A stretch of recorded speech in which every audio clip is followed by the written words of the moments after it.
നബി സല്ലല്ലാഹു അലൈഹി വസല്ലമ തങ്ങൾക്ക് പ്രിയപ്പെട്ട ഒരാളായിരുന്നു ഖദീജ ബീവി.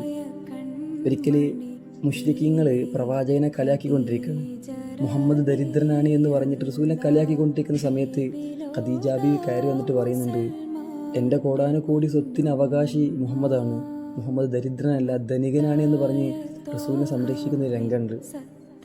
പ്രവാചകൻ സല്ലല്ലാഹു അലൈഹി വസല്ലമ തങ്ങൾക്ക് നുബുവത്ത് കിട്ടുന്ന സമയം പ്രവാചകൻ ഖദീജ ബീവിയോട് ചോദിക്കുന്നുണ്ട്, ഖദീജ എന്നെ ആരെങ്കിലും വിശ്വസിക്കുമോ എന്ന്.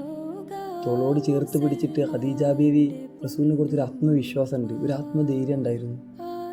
ആ ഖദീജ ബീവി മരണാശനയിൽ കിടക്കുമ്പോൾ റസൂലിൻ്റെ മുഖത്തേക്ക് നോക്കി കരഞ്ഞുകൊണ്ടിരിക്കുന്നുണ്ട്.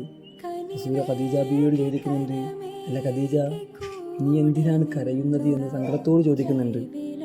ഖദീജ ബീവി പറയാം, ഞാൻ പോയി കഴിഞ്ഞാൽ റസൂലിൻ്റെ കൂടെ ആരാണ് ഉണ്ടാവുക, റസൂൽ തനിച്ചാകുമല്ലോ എന്ന് ഓർത്ത് കരഞ്ഞു പോവുകയാണ്.